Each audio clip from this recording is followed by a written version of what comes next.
And we are live. Welcome back to our YouTube Carnivore Q&A live stream. We're broadcasting on multiple channels, but if you're here on my channel, welcome, welcome. We would all love to know in the live chat where you all are located, where are you connecting from? We're going to jump right into the Q&A. So how to ask questions and get answers, it's on the screen, but basically just put 3 capital Qs of what you'd like to ask and get help on in the live chat box, and we will go in order. And as always, anybody who does send super chats in to any of our channels and pages, we will prioritize. Okay. I did want to introduce Janelle. She's with me right here, sitting next to me. She's one of my best friends. I actually met her through the carnivore community. You want to introduce yourself? Sure. Hello, I'm Janelle. Nice to see all of you here on live. So how long were you vegan, and how far into carnivore are you now? I was vegan for 8 years, and I'm about today's day 50 of 90% carnivore. Day 50, yay, congrats. That's awesome. So let's jump into the questions. Todd, if you see any, you can feel free to put it on the screen so we can get started. Hi, James. Have you tried the goat butter yet? James, I know you harp on the goat butter. I cannot find goat butter. I don't know why. Am I looking in the wrong spot? Obviously, I prefer raw, unpasteurized goat butter. So let me know what your favorite brand is. I'll put it up on the screen again, and then I promise I'll try my best to go find it. But no. Has anyone here tried goat butter? I just tried goat yogurt last weekend. So, and how was it? All right. I mean, yeah, it was okay. It wasn't bad. I mean, it had a little bit of extra different flavor. Like you could tell it's not from milk, but it was okay. Nice. Awesome. Next question. Let's keep going. We don't have one yet. Yeah. So wow. Okay. We're gonna have to chit chat until they keep coming in because they're rolling in slowly. I see one. It just popped in. Yeah. So yeah, today we can't go like my preferred time, which is like 3, 4, 5, 6 hours. So today I do have a time limit just because I'm with family. So I do want to be efficient and answer as many of your guys' questions as possible. Okay, I see a lot coming in. Kerrygold is my favorite from Princeton. And any other butter recommendations? Let's do a rapid fire. All of us share our favorite butter brands. Mine is Vital Farms. New Zeal Creamery, I think it might be called. That's my favorite butter. That one. Dr. Phil? I'm doing the grass-fed Costco butter. Yum. Raymond? The butter that I do is from Costco. Is that the same one that you have? The Kirkland brand? The Kirkland brand. Grass-fed. I think that's the same thing. Yeah. Yeah, I do that, or I really like the. We have an Amish community just down the road that turns their own butter. I really like their stuff. The best. Those are cool. The one in the roll, right? Yeah, that big little log thing. Yep. Yeah. Nice. Exactly. Those are my favorite. I can't find those. Nice. Rochelle? Yeah, my favorite is definitely Kerrygold's. Hands down my favorite. Lindy? Well, I'm in Australia. I use West Gold. It's from Tasmania and grass-fed as well. It's my favorite. I'm in Holland, and I actually have a farmer close by who makes their own raw butter. So Yum! Yum! Lucky. Very delicious. Yeah. The best. Okay, let's keep going. From Keith. Hi, Keith. I'm having a colonoscopy next week. Should I be concerned about the prep day? If you don't mind, Dr. Phil. Well, Keith, I'm joining you. I'm having a colonoscopy the 1st of November, so I'm not worried about it at all. I'm going to eat probably 3 meals the day before my prep starts. I'll fast on my prep day and then have my colonoscopy the next day, and then have a good meal once I've recovered from the goofy medicine they give you to put you down. Wait, are you not taking that whatever thing that you have to flush out with? solution? Dr. I'm Phil? sorry. Are you taking that? I think there's a pre-prep, right, to actually take. Yeah, you do the prep the day before. Okay, So and there's sugar in that. Is that right? mine doesn't have sugar in it. So Cool. I'm doing Miralax and Dulcolax tablets prep. There's no sugar in it. And I just do it in water. Some people do it in Gatorade and where they do the go lightly, but I don't do any sugar at all in my prep. Good. So you can do it without sugar. Still nasty though. Sorry. Well, of course. It's the price you pay. I know. Yeah. It's only one day of your life. Next. Every 10 years. Betty says, my husband and I are trying the carnivore diet for the second time. Yay, good luck. We do need a good support team. Hey, right here. You have the best support team right here. Each and every one of these carnivores right here have overcome so many struggles, so many health concerns. They've healed so much, and they're so very knowledgeable. So enjoy this live stream. It's going to be jam-packed with so much information and experience. And hopefully you get some value in this video, even in the playback, if you're watching. Okay. Well, for sure. And look in the description link, and there's a link to the Steak and Butter Gang in there as well. Yeah, that's the place to be. And or you can even make it a challenge for you, just following until the next live stream, which we apparently going to have one every week, unless something happens. Thank you, Raymond, for that. Yeah, this is our, Todd, third or fourth in a row now. This is our fourth. Awesome. It honestly just feels like hanging out with my friends. It doesn't feel, difficult or taxing at all. I look forward to these so much. So this is only our fourth in a row, but we do intend on doing it every single Friday night. So block out your Friday nights. Instead of watching Netflix, watch us so that you can stay on track, ask questions, and keep learning. So thank you, Betty, and keep us posted. Thank you. Lively Lioness, hello. How do I increase my stomach acid? I have fat malabsorption, floating stools, and mucus in my stools. Stomach acid, fat malabsorption, floating stools. I wonder if this person used to be vegan, because it sounds like some serious digestive issues that he or she is going through. Todd, what's that? Yeah, those optimal aminos, when me and Raymond were doing those greatly increased my stomach acid. It, like my digestion got 3 times as strong in just about, I don't know, maybe 3 weeks. These things are incredible. Yeah. So a couple of things on that. You can use certain aids like betaine hydrochloride, but be aware if that's not your issue, which I did betaine hydrochloride just to see recently, and I started having bad heartburns. So obviously, that may not be the issue. So if you checked with that, that's a good helper, but you may not need it later on. The best thing for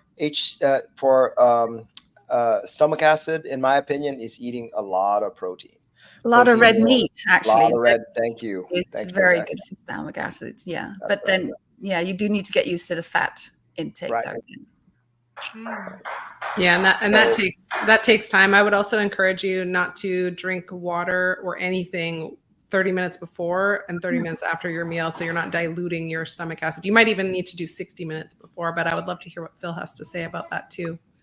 Well, first off, I want to say this person has 2 different issues, right? So let's acknowledge that. One is the stomach acid, which you really need stomach acid to start the digestive process of your proteins. And you need good bile production to get the fat absorption, because the floating stools, mucus, that's all signs that you aren't producing adequate amount of bile salts to emulsify your fat in what you're eating, and then to start breaking it down. So a lot of people in the community use lipase, which is available over the counter, which is a fat enzyme that is normally made by the pancreas.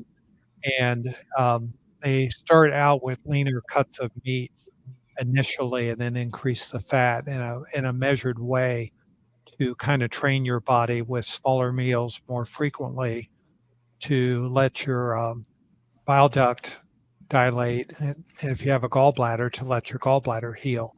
Because normally it's either you've had your gallbladder out or you have an ill gallbladder, and they will improve either reason over time, but you have to work your way up to it. But lipase or oxbile are two good things that can help you in that transition. But I really recommend the straight lipase because it's something you can easily use for a short time. And then as your body kicks in and starts producing more lipase, which it will, as you increase the fat, your body will get used to it and it'll be more physiologic, and you can cut back on the lipase you're taking by mouth. Thank you, Dr. Phil. Thank you, guys. This is from Nav. Thank you for the super chat. Oh, I remember you. You were here last week too. Thank you for coming back. Vitamin D is 23.8. I'm baffled because I spent 45 minutes to 1 hour outside in summer from June to August, almost every day shirtless. A bit in September and not so much in October. 5 months, mostly lion diet. Advice. Baffled as in, are you saying you're surprised that it's so low? I'm guessing 23 is like on the lower end then, right? That's low. That is low? Okay. Yeah, you'd like your vitamin D level to be 40 or above, and the higher the better, up to, you really don't need it to be higher than about 80, but some people say 100 is great, but I don't like to push because it's a fat soluble vitamin, levels of above 80. But it takes a while. If your body has not been used to doing production of vitamin D, sometimes you need to supplement for a while. And my vitamin D was down to 6, which is the lowest I've ever seen. And I still take vitamin D supplements. And my strategy is going to be at 18 months carnivore, I'm going to get a blood level on the 5,000 units a day I take, which is 125 milligrams. And then I'm going to cut it down to 1,000 international units a day for 6 months, recheck my levels, and then if they're still good, I'm going to discontinue them. It looks like you need to fill your tank with some more vitamin E while your body's getting used to the sunshine. Sunshine also depends on what latitude you live on. I live in Florida, so I get more direct rays coming down. If you live in Seattle, the rays are more tangential to the atmosphere and don't have as much photon energy in it, so you get less production of vitamin D the farther north or the farther south you live. And so don't be afraid to take extra vitamin D until you get your levels up over 40. What about K2, Dr. Phil? Isn't that the precursor? About what? K2, isn't that the precursor? No, K2 is a K vitamin, and you need K2 with vitamin D in order to properly use your calcium. So it has to do with calcium metabolism. And obviously he's going out without his shirt on, so I take it he's a guy. I can't always assume that these days, but K2, a lot of people deficient in vitamin D, and D3 is what I'm talking about with the supplement, do benefit from taking K2 for the short term. But if you've been carnivore 6 months or longer and you're eating fish and eggs, you probably don't need the K2 anymore. Yeah. So I think people probably take a lot of unnecessary K2.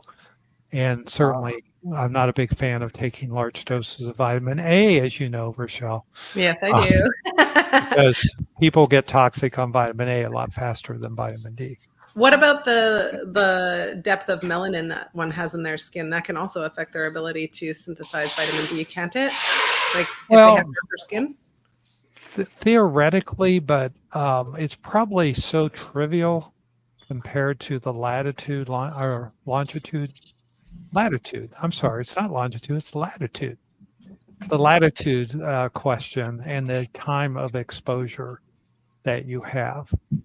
So, but if you're tanked on vitamin D, and you're just very low, it takes a long time to tank your body back up with vitamin D. And we used to tell people, gee, you take 200 international units a day. Back in the 70s, that's what we used to recommend people take. And now I recommend 5,000 units a day. So it's like we are so deficient as a society now in vitamin D.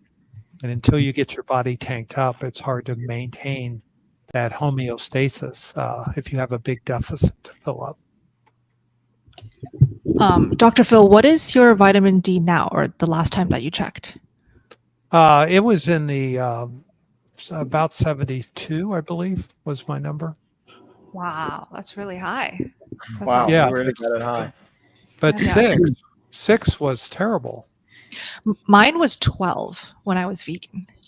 Yeah, Yeah. and that's terrible too. It Yeah. is terrible. Yeah. Yeah, and you get so many diseases from vitamin D deficiency. You get fibromyalgia, you get IBS, you get mental health issues. I mean, Mm.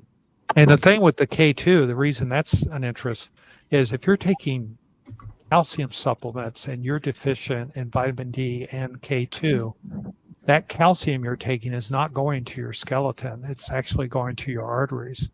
And that's why a lot of people in the Western culture have high CAC scores, because they're taking that calcium and it's not going to the bony matrix, it's going to the arterial matrix, mainly in your coronaries.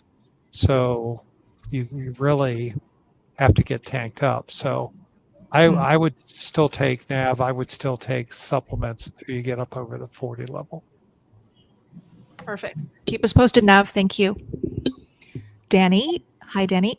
If not butter, what else could you use on a regular basis for fat? Tallow, fatty meat, Bone fatty marrow. steak, bone marrow. Rochelle, you look really excited. What do you recommend? Oh my gosh, egg yolks, chicken skins, bacon, bacon fat, duck fat, beef fat, any kind of animal fat, butter, tallow, suet is another great one. You can get beef fat trimmings. A lot of butchers will provide beef fat trimmings, and you can actually render your own tallow. That's where I would start. Perfect. Let's keep going. Great answer. Kingdom, is there a problem with insulin suppression from not eating carbs for long periods of time, as insulin has other functions? Dr. Phil. Oh, this is a great physiology question. So I'm really glad you gave this to me. So everybody knows that the blood sugar is what stimulates insulin, but other things stimulate insulin too. And when you're carnivore, your goal is you're not getting much dietary glucose, but you are making glucose through a process called gluconeogenesis, where the liver is packaging glucose. And that's why you don't get drive your blood sugar all the way down to zero, because your body will make up what glucose it needs for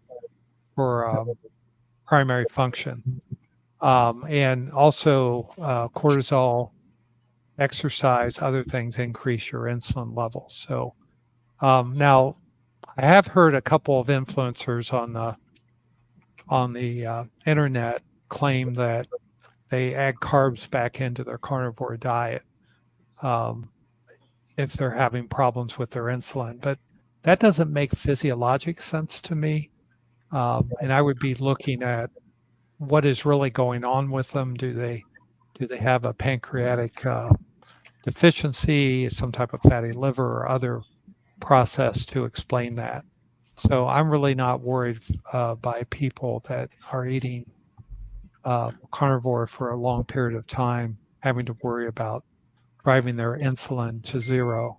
Most people in the Western culture have problems with insulin resistance. And so they're going to have higher than normal insulin levels, and you really want to get those insulin levels down and not worry about driving it down too low. The body will heal itself and produce just what you need if you give time for it to heal. If you make insulin, if you're a type 1 diabetic, that's a different argument. So Great. Thank you so much for explaining. Let's keep going. Hi, Torma. I have been on meat-heavy diet keto since last January. Carnivore for the past 4 months. I had I'm not going to say that, but the poops, okay, for about a week, then settled down, and I had bad sleep, but it seemed to have improved. Thanks for your vids. Oh, so not really a question, I Cool. guess. Thank you, Torma. Thank you for Great the support. Yeah. Glad the videos help. And by the way, anyone who just joined the live stream, welcome, welcome. We have these every Friday night, but this is the place to ask your questions. If you have a question for us to address, just put a capital triple Q so that we can see it clearly. Herschel, ever heard of anyone getting inflammation from butter? Anyone here get inflammation from butter? Cheap butter. Okay. I get inflammation from cheap butter. Like if I eat like no name brand butter, then it bothers me. I get an upset stomach. I get like congestion and stuff like that. But Kerrygold doesn't bother me. I don't know. I guess it's just how much lactose they squeeze out of it. Yeah, I definitely get Well- inflammation from butter. Mm. You do?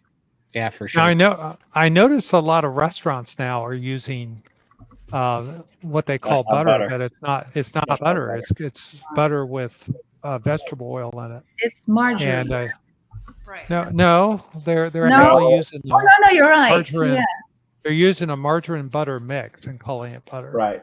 right. And you have to ask them, and they have to disclose it if you ask them, is it 100% butter or not? Okay. But Yeah. it's true. They're actually adding palm oil and olive oil and all that kind of stuff in the butter All now. kinds of things. Yes, Wow. to make it sound healthier. Yeah. But Adek, do you get inflammation from butter? Like real butter? No, I don't. That's I don't great. feel better. Yeah. Well, I'm then I'd love to hear from you, Todd. Like, how do you know what symptoms? Mostly fluid retention. When I eat any kind of butter, no matter what it is, I'll retain fluid, and then that's why I switched over to tallow, and then a slight bit of joint inflammation. And I don't get it in my lungs or anything like other inflammation, but I feel it in my joints and I feel it in fluid retention, and that's even if I eat the unsalted butter. So it's definitely why I switched over to tallow. Nice. No, I haven't had any issues with butter that I know of, but I really don't dig butter for some reason. So I rather, animal fats for sure. I rarely do butter, but I haven't noticed anything. And I try to avoid, well, no, I'll take that back. So so they did put butter on a steak one time and I had reactions, but I don't think that was butter. So That was probably like seed oil Yeah. butter. and that was out restaurant, so I have no idea. You just never know. Yeah. You just Janelle, never how know. about you? I haven't noticed any inflammation from butter. I use a lot of ghee though too, so I Cool. usually cook with ghee. Cool. Good tip. So ghee is clarified butter. So if you do find that you get inflammation, for whoever asked, play around with ghee because it's clarified. So there Yeah, not those trace amounts. Yeah. I definitely do not get inflammation from ghee. Great. Okay. Yeah. But you still choose tallow. Yeah, I Interesting. just because I don't ghee's got a sour taste to it to me. I don't know why. I know. I can't get used Yeah. to the taste either. Me either. Yeah. Okay. Hi, Sandy. My question is, how do I avoid cramps in my legs, drinking electrolytes and drinking water? Should I take any vitamins? Okay. So who here takes, just show of hands, who here takes electrolytes? I don't. Janelle? Okay. Well, Janelle, Great. so just remind everyone, how many days in are you for carb? 50. Yeah, typically we do tend to see people who are newer with their carnivore journeys. Electrolytes help a ton with leg cramps. And so is she still getting leg cramps even taking electrolytes and drinking water? Sounds like it, right? Should I take any vitamins? Who here takes vitamins on a carnivore diet? What do you take? Currently, I'm taking elk velvet antler, lithium, niacinamide. Let's see. Iodine. A grass-fed beef liver supplement.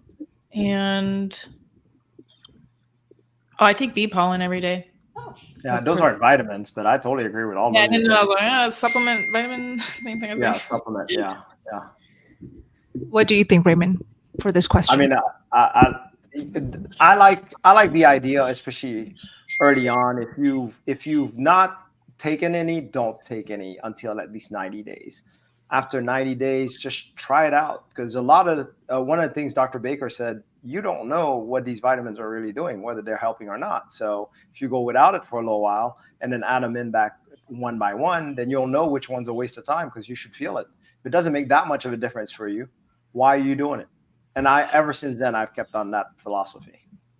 It has to make a pretty drastic difference for me and noticeable to do it. I'll tell you what, dry fasting, I had chronic leg cramps, and dry fasting is what cured my chronic leg cramps. Really? Ooh. And wait. So even after you broke that dry fast, you don't get leg cramps anymore? No, and I think what it is that I became more fat adapt, which meant I was more adapt to metabolic fluid, and so I started having more access to metabolic, minerals. Oh, okay. Very cool. That's amazing. Yeah, with me, what worked was mouth taping, weirdly enough. So no supplements or anything, because I did try the magnesium and everything. And I had more leg cramps when I did the biglycinate magnesium. And then when I did the mouth taping, suddenly I just didn't have any leg cramps. So I'm saying it's the mouth taping with me. That's so fascinating. Yeah. I recently started mouth taping. Did I tell you, Adek? Yeah, you inspired me. Yeah. Yes. And I do see a difference, or I feel a difference in when I wake up in the morning. I just feel much more well rested. For anyone in this live stream watching the playback, comment if you guys mouth tape or not, and if you felt any differences at all. Yeah, because a lot of people don't think it's really reasonable. I do really want to warn for people who already have breathing issues, probably maybe not a best idea for that one. But if they're on a CPAP or whatever. Oh, right. Yeah, that's going to be a tough one. Yeah. But other than that, I mean, it's great. Yeah. Okay, Nav has a follow-up. Thank you for your super chat. Can I take a vitamin D3 K2 supplement that comes with MCT oil? I'm on a lion diet. Also, my vitamin B6 is 42, B12 1409, which are above the reference ranges. Is that okay? Well, sorry to put it on you, Dr. Phil, but I think you're the most qualified here. Well, you can't get toxic on water-soluble vitamins. So your B vitamins are fine. Don't worry about the high levels of those. And you can take the D3 K2 supplement, but the fact that you're getting a supplement with MCT oil, you're probably overpaying for it. But if you have it, use it. MCT oil that's medium chain triglyceride oil that is heavy in the C10 and C12 carbon. Those are 10 carbon and 12 carbon fats, which get absorbed directly from your gut into your bloodstream. And those are very helpful for people adapting to carnivore, but you really don't need to take them long term. And most people are spending money they don't need to be spending unless you have a problem with really severe lymphedema that's not resolving, not getting any better. But yes, you can do those. Perfect. Let's keep going. Thank you, Valentine. Lovely to have a place to hear about health benefits and to learn about the carnivore lifestyle. Taking notes. So sweet. Well, thank you so much for the sweet message. If you do have a question, feel free to ask. We'd be happy to help in any way. Thank you, Linda. Go ahead. I wanted to say, Bella, that someone, El Boogie, put in there Sierra Nevada Cheese Company, Bella, Capra raw goat butter from Azure Standard, Azure, AZURE Standard. Okay. Well, Todd, if you do see that message, it would be great to be able to feature that later. Feel free to just take your time starring that. You don't have to do it right now. I don't know how to star it, but yeah, it's best just like for playback experience to always put the message visually. So we'll do that eventually. Yeah. But thank you. Thank you for that. Let me just go through real quick. I think that Valentine was a Dutch person I know. So thank you for the comment just now. Yay! Thank you, Valentine. Linda says, unfortunately, I don't like meat a lot, so I'm mostly eating fish, especially salmon. Also, some meat, butter, and cheese. Do I get enough nutrients? Okay, so if she's only eating fish, salmon with some meat, butter, and cheese, that sounds perfectly fine to me. Raymond? Oh my gosh, that's great. So first of all, one of the things about salmon that they say is great on omega-3. So we want to get as much as we can. A lot of people say, hey, you should eat fish twice a week, but really, I went through most of my carnivore diet journey just on ribeyes. So you don't have to, but if you like fish, heck yeah. And if you only like fish, that's fine. One thing I want to let you know is that might not last. There'll be sometimes all of a sudden you taste a piece of meat and you're like, this tastes good. Now this is later on down. So don't think that you'll always stay in the same, because right now I'm actually enjoying fish, weirdly enough. So I never thought I'd say that. But anyways, it changes, and it changed for me too. What type of fish do you enjoy? Actually, I'm enjoying salmon lately. I was in that tuna kick for a little bit, and now I'm in the salmon kick. That's true. My goodness. I'm like, what is going on? It's like I used to be all for ribeye. For me, ribeye now it's just once a day. I'm priming right now, so now the rest is like I want fish. So that's great. Yeah, Linda, you're doing great. Keep us posted, and thank you for the super chat. Snap, crackle, pop. All What a right. name. Thoughts on low-carb foods like peanut butter and keto yogurt? I mix them both for a good dessert. There's better things. Like a pudding, for instance. Yeah. Well, let's see who to start. Rochelle, any thoughts first? If you love yogurt, I am a big advocate for full-fat yogurt. I love mixing yogurt with like collagen and then chopping up a carnivore bar and putting it on top. So you get like, kind of like you'd get from like a crunchy peanut butter texture, you get that texture fix, or at least I get the texture fix from it with like that tart yogurt. And then the carnivore bar, whatever kind of carnivore bar you like, you can do it like savory, or you can do it sweet. If you're into the sweets. Peanut butter, I would say probably not. It's definitely not carnivore. It's high in lectins, which can be very irritating and inflammatory for a lot of people. And it's actually fairly high in carbohydrates. I'm not sure who else would like to go. Yeah. Lindy, share a little bit. Oh goodness, to think about dessert, that would just be terrible for me. If I had a dessert, I couldn't. I'd have to have a dessert at every meal. Like I can't moderate. Same with peanut butter and yogurt. I do love yogurt, but I can't just stop. I just keep wanting it. So they're items that I don't have. So I just stick to my meal. No desserts for me because I can't moderate. totally. Smoked ribeye is my favorite dessert. There you go. Bring that up, Todd. So tempting. Yeah, if you guys have not tried smoked any meat, honestly, it's like a flavor. It's hard to describe in words. I've never tasted anything like it, and having the chance to try it like multiple days in a row for every single meal at Todd's when I visited him in Montana was carnivore heaven for me. So good. My favorite too. Yeah. Brown butter bites would be another good one. Or like if you want to mix like cream cheese with like cinnamon or something like that, that could also be another option. Make like a cheesecake. Yes. I have a cheesecake recipe that's collagen, butter, and cream cheese all blended together, and it hits the spot.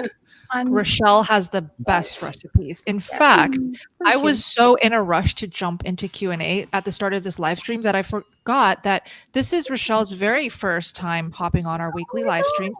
Let me give you a chance, Rochelle, to introduce yourself.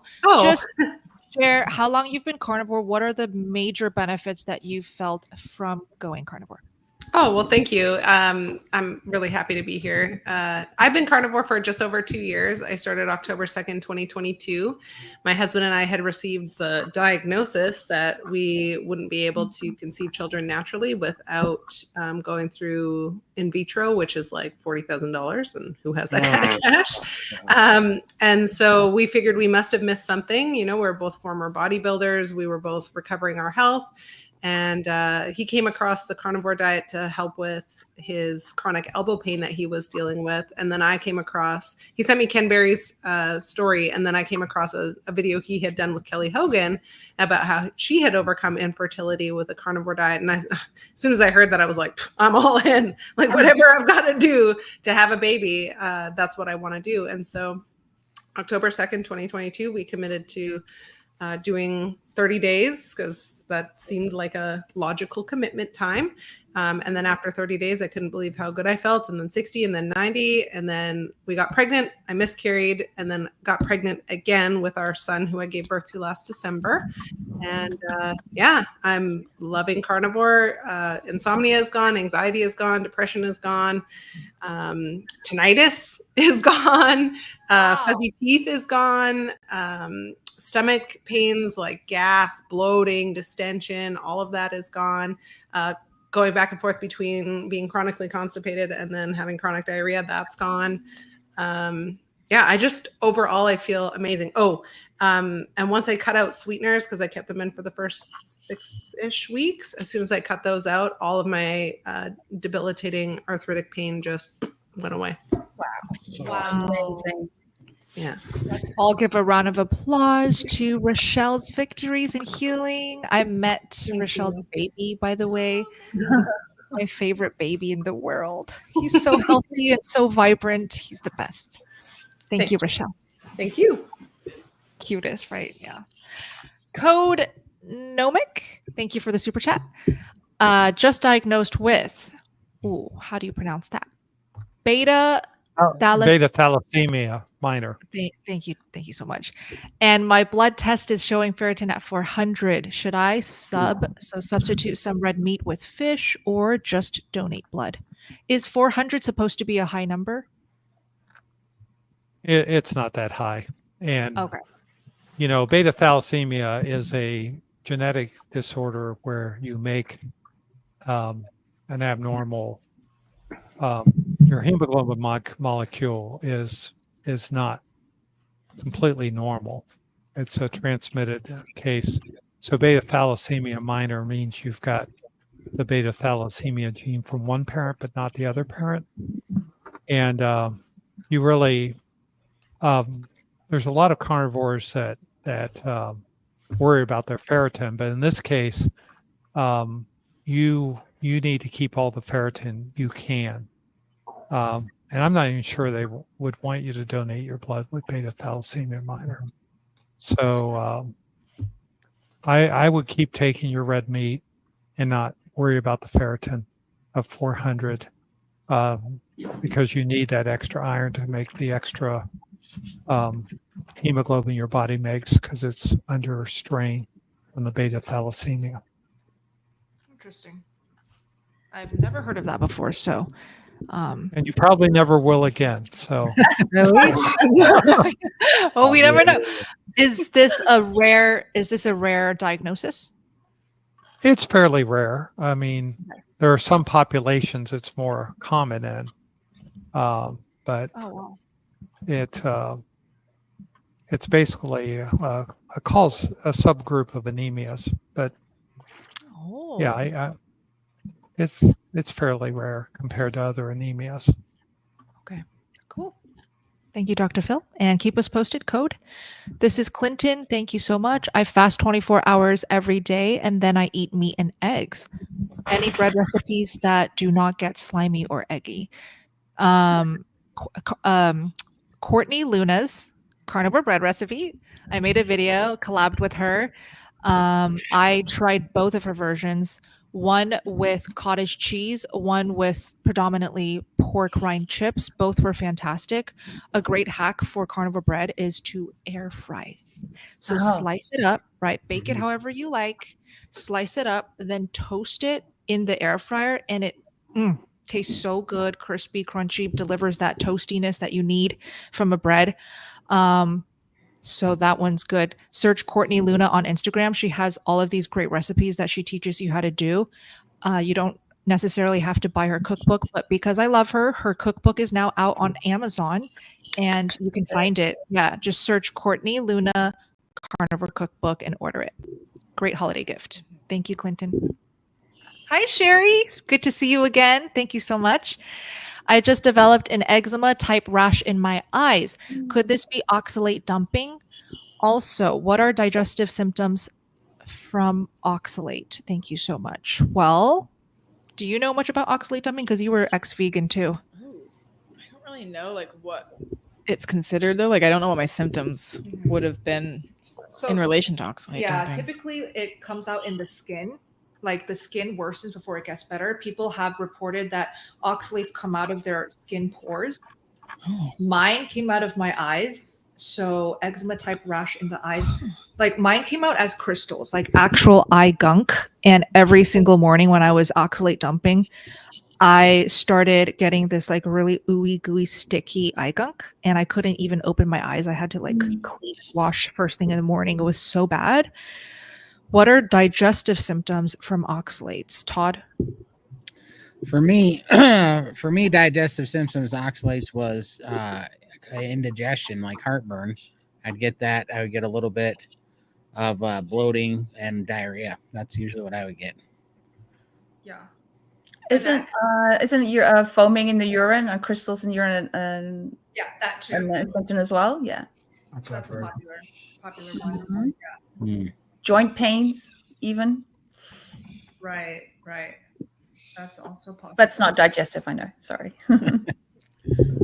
I'm just trying to like understand this eczema type rash in the eyes. Yeah. It doesn't necessarily mean it's oxalate dumping. It could be dairy related. A lot of people are sensitive to dairy and they can get like an eczema type rash, or it can cause inflammation and that shows up in the skin. I know certain types of dairy, if I incorporate them into my way of eating, then the eczema in my ears comes back tenfold. Really? Does it affect the sinuses as well, of course, the dairy? Yeah, if it's raw dairy, it's fine. It doesn't bother me, but like homogenized, pasteurized, store-bought dairy really bugs me. Really bugs me, except for butter. It's probably just the pasteurization process. Huh. Yeah. Thoughts, Raymond?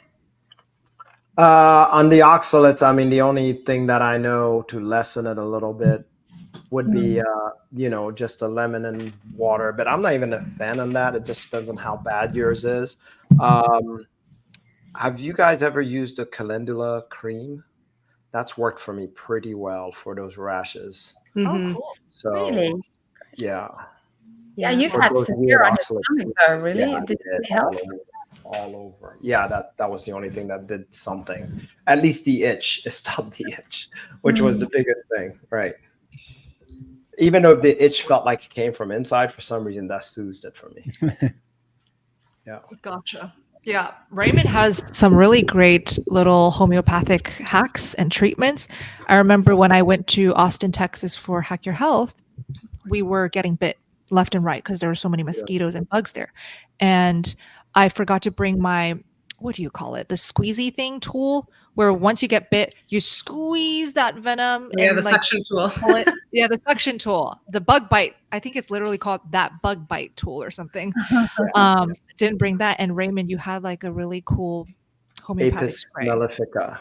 Yeah, it was an Apis mellifica. So, and it was in a spray form. So that's what I bring usually. I used to have a lot of problems with mosquito bites myself. Not lately, it stopped. So I barely use it, but I still carry it just in case. Nice. Well, Sherry, hopefully that was helpful. Lindy, did you want to chime in? Dr. Phil? Just checking. Yeah, Okay. no, I'm good. Yeah, thanks. Yeah, I just wanted to say it's not uncommon for people to get the oxalates in the eyes, and they actually plug the little meibomian glands, which are the glands in your eyelids that produce oil, the oily part of your tears, and keep your eye moist. and you can use warm compresses on your eyes. They actually make a device called a Bruder mask, which BRUDER mask, which you heat up in the microwave and put it over your eyes, and Cool. then and then you rinse the eyes out with either of these pads you can buy at the pharmacy, or do it with baby shampoo to keep your eyes cleaned out. But I like Bella, I had quite a bit of problem with the oxalates in the eyes. Yeah, it's pretty common. But this sounds like a periorbital eczema that this person had. And that also could be related to other things other than oxalates. I mean, eye makeups can sometimes do that as well. Right. Good point. As an inflammatory reaction. Right. Sherry, did you topically try any new products, skincare, makeup, mascara even? This could all potentially be irritants. Yeah. Mhm. All right. This is from Nav. Thank you again. Thoughts on a 3-day sardine fast? Oh, yeah. So this is a very popular topic, I guess, because recently a lot of carnivores have been trying the sardine fast. I'm not actually sure who started it, or who started talking about it. I think Dr. Wiedemann's a big fan. Lisa, yeah. I think Dr. Boz started. Yes, Really? that's the one. Yeah. Yeah, and so it's basically eating nothing but sardines, right? Because I personally have not tried it. Has anyone here tried it? I've tried a day here or there, but I haven't been able to last 3 days. It's very brutal. I'm not a fan of sardines, but I have tried just for a bit of a reset. And because I can mash it up like baby food and get it down easily. Sometimes I struggle with the beef, so I thought that was another way to get some nutrition in. But it's hard to do 3 days. Yeah, you've really got to be dedicated. Yeah. I'm allergic to all seafood, so seafood's out for me. No sardine challenge ever for me. Technically, it's not a fast. No, it isn't. That's right. It's not. It's just eating nothing but sardines. Because Raymond did a ribeye fast then, if you consider. I did Exactly. an egg fast. I did an egg fast. Right. Exactly.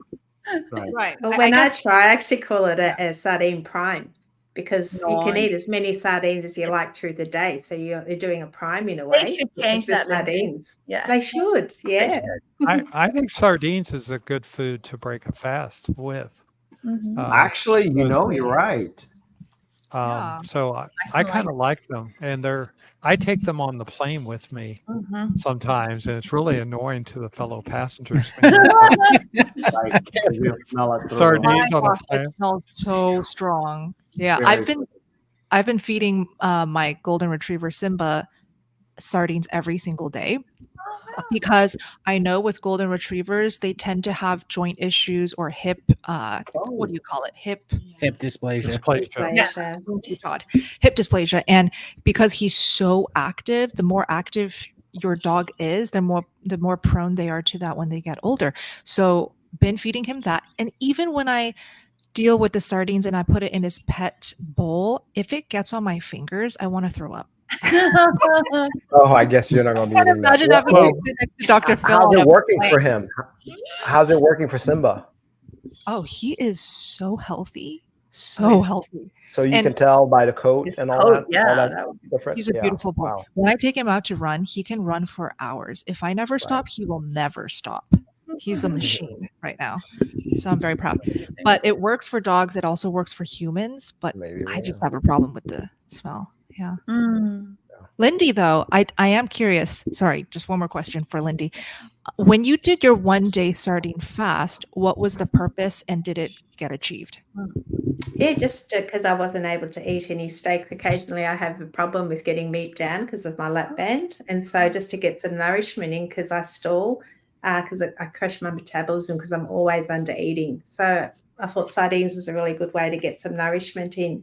But they do recommend to put a tablespoon of fat with it. So sometimes I use a raw egg yolk, sometimes tallow, and I mix it all up in a saucepan. And it's actually, I don't mind it, but 3 days just seems a little bit much.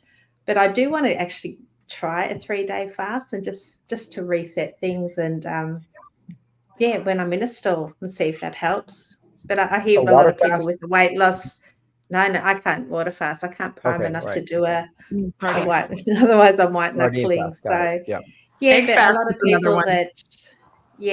a lot of people that do have weight loss stalls turn to a sardine fast, and it seems to kickstart their metabolism again or reset something. Yeah, it seems to work. Do you think it'll help for if people have a meat aversion? You should do that for, Absolutely. Yeah. It helped me when I had my ribeye aversion for a few weeks. And for me, it's a good hurricane preparation food. So definitely. I stocked up on sardines, tuna, and Spam. Yes, you because did. they all have long shelf lives. Okay, thank you for that. Let's keep going. Yes. Well, we have our names up here. Let's address this one real quick. Yeah, sure. Just because good for you. Just because everybody's handles are up there. So there's our. I do have a YouTube channel. It's the Carnivore Cure, and Lindy has at limitlesslindy. Correct, Lindy? Yes, at limitlesslindy. Yeah. And Phil is an SBG exclusive, so only at Steak and Butter Gang. Raymond, what's your YouTube channel? Just type in my name, you'll see it. It's Arnazon, but you'll see if you type in Raymond Nazon, you'll see my YouTube. Okay, and then Coach Adek, you are just on Instagram, correct? Yeah, not yet on YouTube. We'll see. Okay, how do they get to you on Instagram? Adek .carnivore. Nice. And Rochelle, how is that Real Life Carnivore there? Correct. YouTube and Instagram, correct? YouTube, Instagram, Facebook, website, everything. Everything except for Twitter. And then, of course, Bella at Steakandbuttergal. So, yes, that's right. Definitely take a minute, guys, to follow everyone here. I will be sure to link everyone under this live stream playback in the description box for anyone who enjoys the playback. I will need to collect those links so I can put it down there after this finishes. Yeah, okay. There we go. Oh no, finish, Todd. What were you going to say? I was going to say, I think about half of those links are in the description right now, but we got to get the other half. We've been just using a go-to copy pastable, so now I have to collect everybody else's. There was something else I was going to say. Oh yeah, so when I do these live streams, obviously we want to help out as much as possible, but I'm also trying to think, how can we make the playback viewer experience better? So anyone who regularly attends live streams, what do you enjoy when you attend live streams? What can we do better? I'm honestly very curious to know, because whatever it takes to give a wonderful live stream experience, I'm willing to learn. So feel free to share your feedback in the comments under the playback or in the live chat. Nice. Okay. Jeremy, thank you for the super chat. We are a family of 5 easing into carnivore and going great. Can we just celebrate that? Yes. Carnivore families. We love it. And we picked our poison for a weekend treat, ice cream. 0 issues like with pizza. Why? Interesting. Maybe carnivore pizza, she meant. 0 issues. No, I think they took regular ice cream. So Jeremy is saying they ate straight up ice cream, like ice cream with sugar. And pizza. And the issues that they dealt with was 0, unlike eating real pizza. Yeah, compared to. Yeah. Well, I could think of a lot of reasons.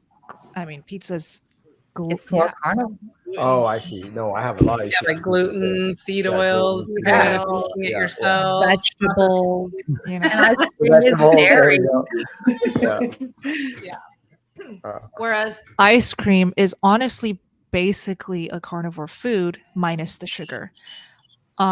So yes, my husband Max, his weakest point that keeps him from staying strict carnivore is absolutely hands down ice cream. But because he loves ice cream so much, and who am I to force him to go all in carnivore if he doesn't want to? I mean, currently he wants to, but the one food that always kicks him off is ice cream. But honestly, if you check really good ice cream brands, It's really just cream, milk, maybe skim milk or something, eggs, and sugar. That's it, right? So technically there's no chemicals like pizza. There is no gluten. So I'm thinking it's because it's a predominantly carnivore food. There's so many animal foods in the ingredients list. What do you think, Todd? Yeah, I mean, absolutely. So I just know that the combination of food that made me the sickest and put the weight on me the quickest was soda and pizza.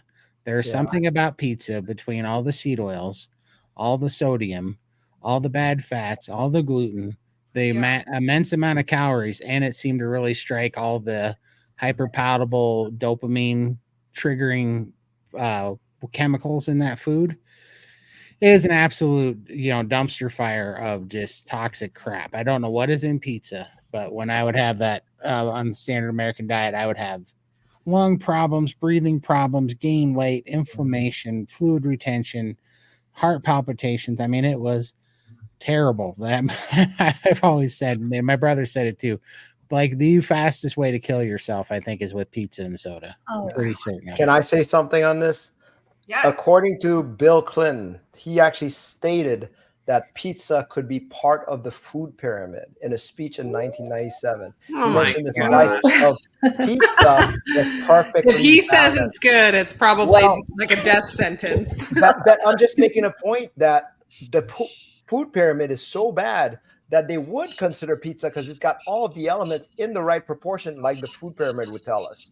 And just like Todd says, how it's killing you. That food pyramid is the very thing that's killing us. 100%.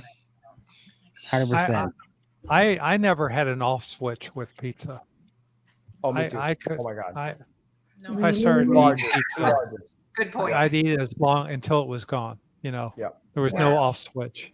Yeah. And I do love making a pizza once in a while with carnivore, and I use one with chicken.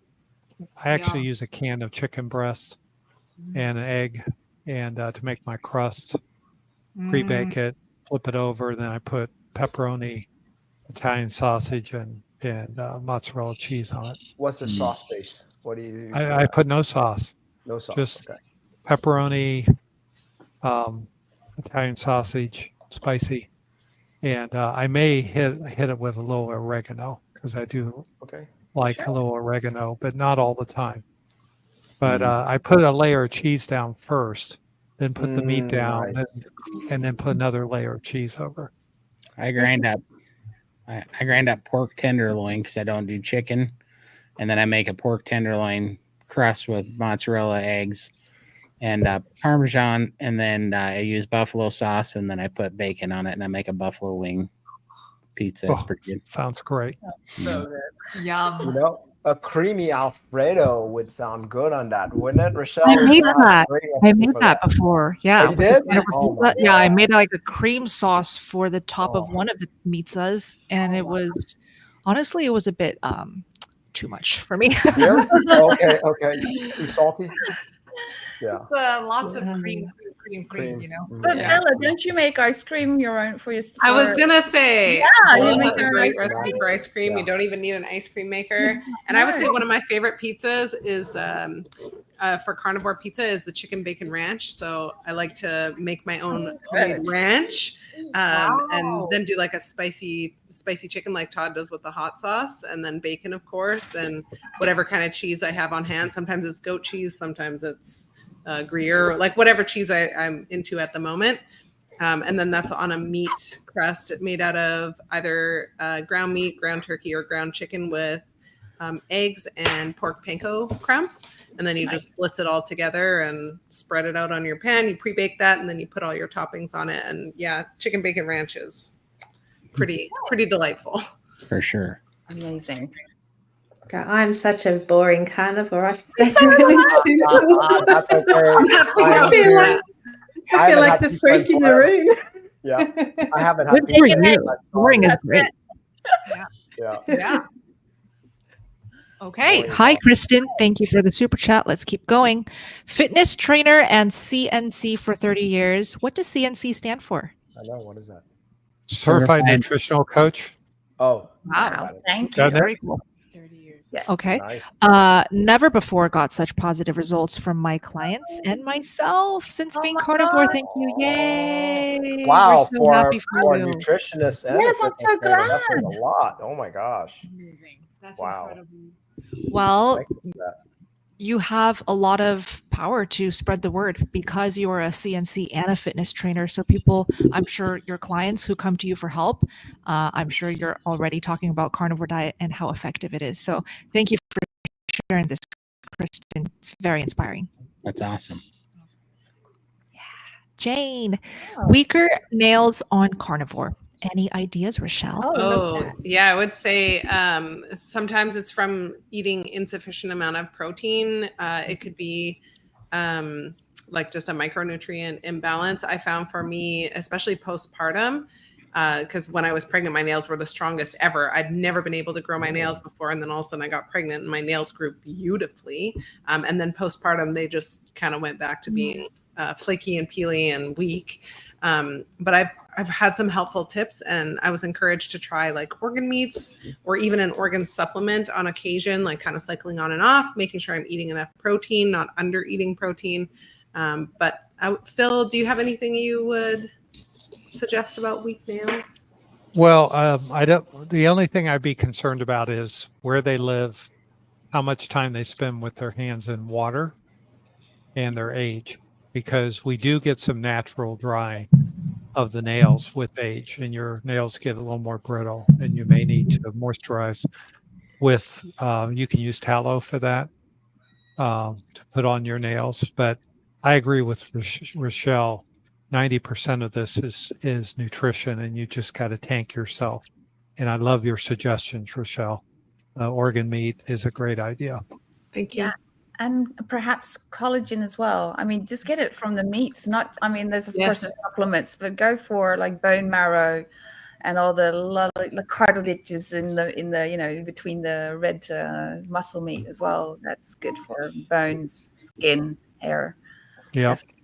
Yeah, Bella's recipe for oxtail soup or her jiggly jello, the golden jello. Yes. Yeah, that's actually really good. That is good. Yeah. What I was thinking when you talked about that, Adek, is flanken short ribs. You know how around each of those tiny little bones, there's that chewy part? That is what will help your nails. So eat that. Yeah. Love it. And eat a lot. Oh, yeah. Sherry? Yep. Hi No, again. go ahead.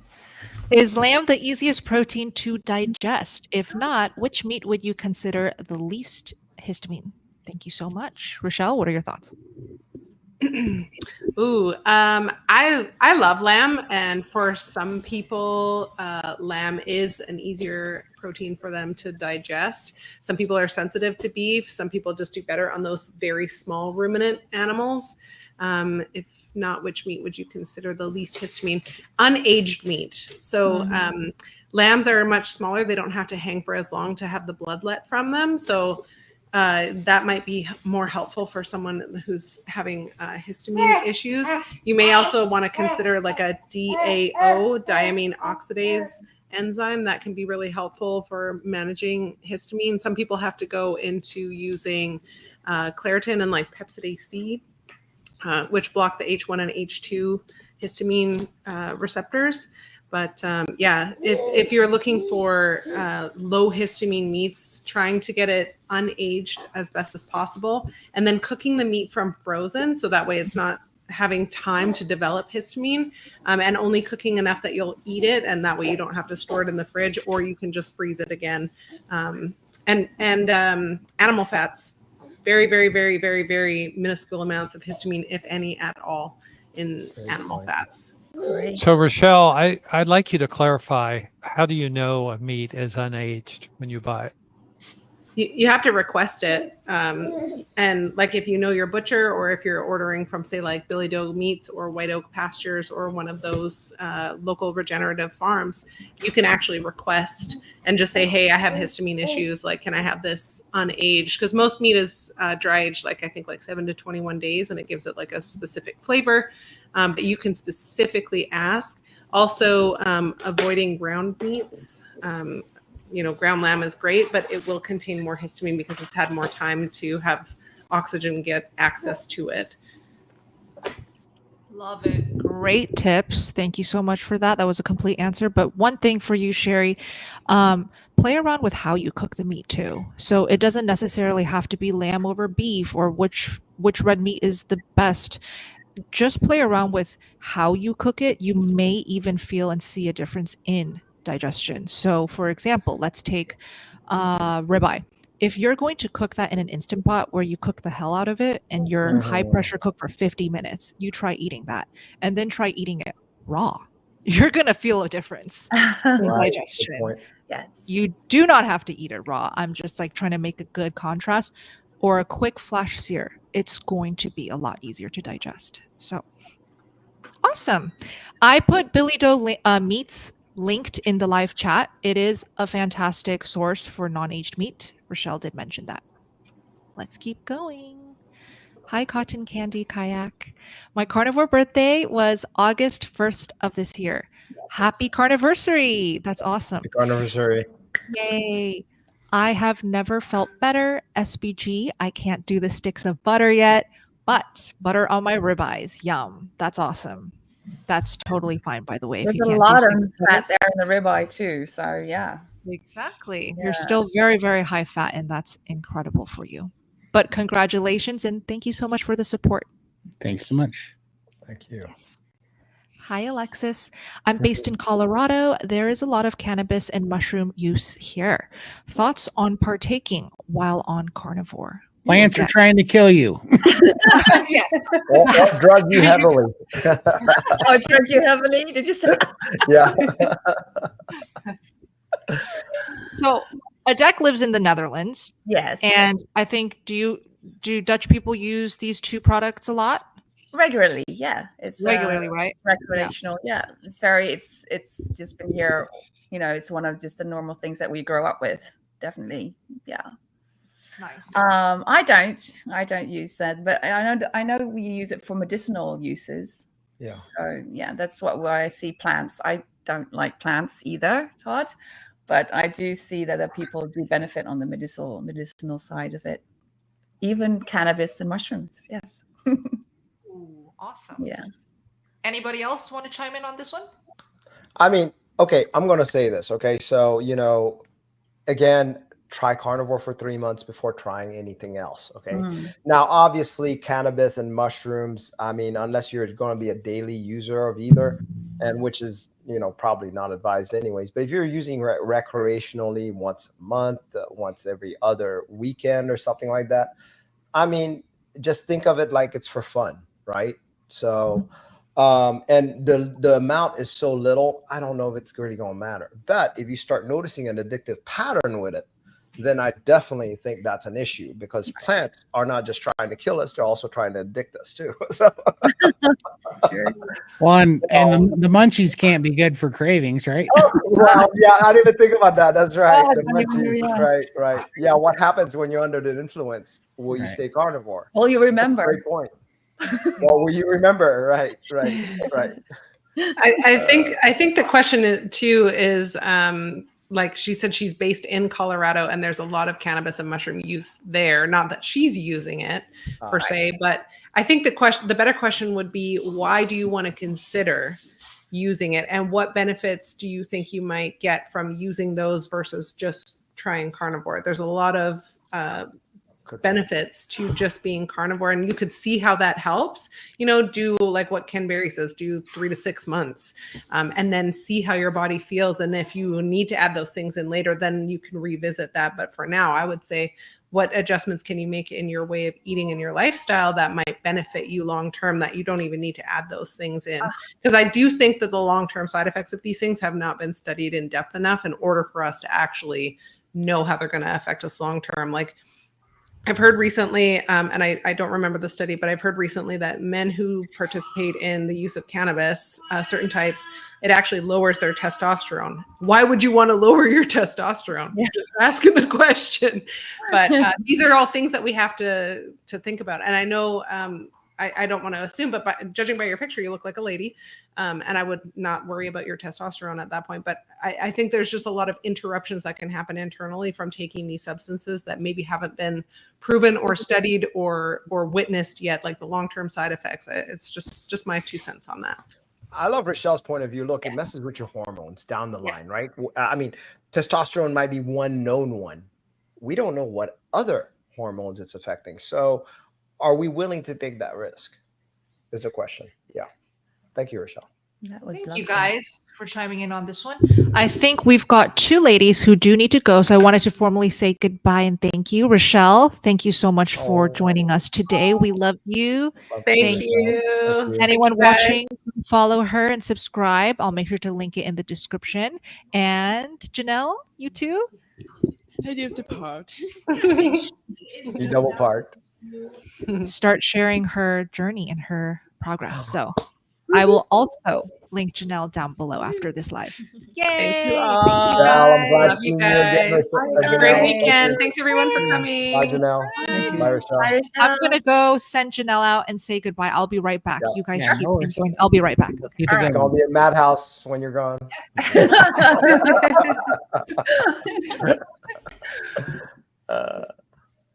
Okay. Well, Do you All want to right. go?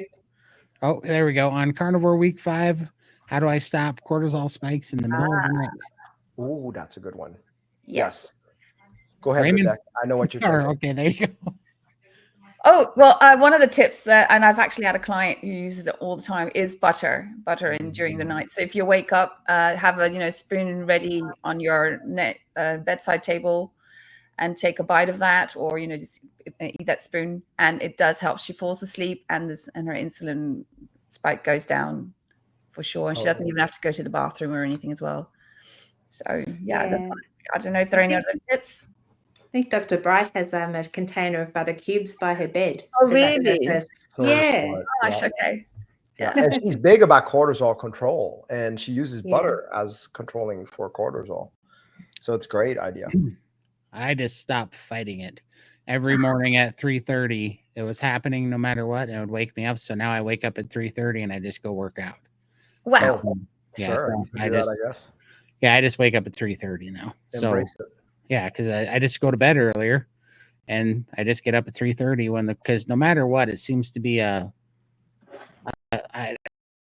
don't know, it seems to be just a time of night type of thing. Doesn't seem to cause that, but at 3:30, no matter what, every night, somewhere between 3:15 and 3:40. I was already wondering why you were already awake when you were texting me this morning. Yeah, I I still get that, by the way, Todd, still to this day. Yeah, and so do I. And I just got tired of fighting it because the more that I tried to fight it, the less it seemed like I'd sleep. I'd try to go back to sleep. I might fall asleep at 5:30 for an hour Right. or 30 Right. minutes. I'd wake up feeling like crap. So I just started going to bed a couple hours earlier, getting up at 3:30, going and working out before work, and I feel way better. Way So better. smart. So smart. It was definitely the answer for me. Yep. Or eating a little bit of butter, or eating before bed.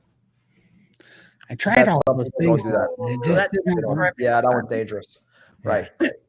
It's You not tried dangerous, those, it's that didn't work. different for everyone. Yeah. Well, it is. It is. Eating before bed can cause a lot of upsetness and all that. But that's one way to get the cortisol down too. Yeah. So, but that didn't work for you though, Todd, huh? Yeah. No, like if I ate, I wouldn't have the cortisol spike, but I'd have like indigestion or something at night. Right. That's the problem. And then I wouldn't go into REM sleep. Yeah. I'd had a lot of energy then, then I'll just go to bed at 4 because I have too much energy to fall asleep after eating at 10. Yeah. Yeah. Sometimes I find that I wake up in the middle of the night, I can't sleep, husband's snoring, so I jump on my vibration plate and I just stand there with my eyes closed and just sort of tune out. And then I can jump back into bed and I fall straight to sleep. It's just like it relaxes my whole body. Really? So I don't know, it's just like a bit of a meditation in a way. Yeah. I sleep You're like able a to go back baby. to sleep. That's amazing. But you're not able to go back to sleep, right, Todd? No, Okay. not you're for like 2 hours at least, and then I'll fall back asleep. But then I actually feel worse. I'll almost have a headache. I'll just be, I don't know, it's something I do not like it. After I wake up at 3 from that obvious cortisol spike, I got to just get up because it's just futile after that. Interesting. Awesome. All right. Oh, can you say that one more time, Bella? I feel like maybe your mic cut out or something. Oh, is it better now? There we go. Yeah. Okay. It was just a bit far. No worries. Yay. Oh, sorry. There was a super chat I didn't see. Let me go to that one first. Hi, Tammy. Good to see you. Oh, I did ask a question. Okay, Tammy. What Let me was go that? look. Hold on. Yes. Tammy. Sorry, I was in the starred chat, so I got to go find it. Tammy. Oh, boy. There's a In lot the of meantime, can I do another question while you find that? Because I Yeah. really want to answer this Yeah. one. JW, welcome. So he or she says, I'm joining SBG after being carnivore a month now. Should I get blood work done now before starting with the gang? So we typically like to recommend getting the blood work done 90 days after going carnivore, just because there's going to be a lot of fluctuations and changes that don't necessarily need to have your attention just yet. So 3 solid months of carnivore, then get your blood work done. But if you have blood work already from before going carnivore, that would be incredibly eye-opening to compare standard American diet blood work to 3 months into carnivore blood work. So you don't necessarily have to do it just because you're starting to join the gang. But we can't wait to welcome you in. Dr. Phil, any thoughts? Oh, you're muted, Dr. Phil, right now. Let me see if I can unmute you.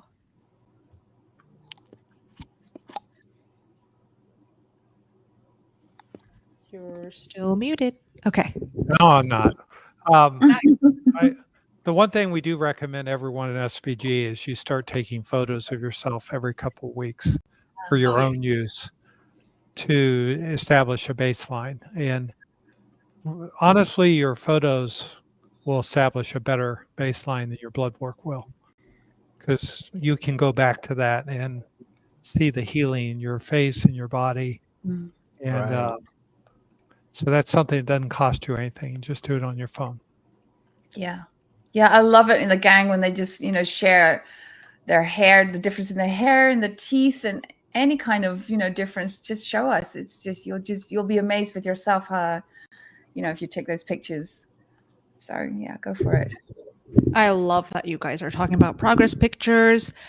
I feel like I don't say it enough because I keep forgetting myself, but whether or not you join the Steak and Butter Gang, you should be taking progress pics, not to post on the internet and for the world to see. It's for your eyes only. There's nothing more accurate than progress pictures, especially if you're purposely posing the same, like front, side, back, and definitely if you're wearing the same outfit. It could be very, very cool to see.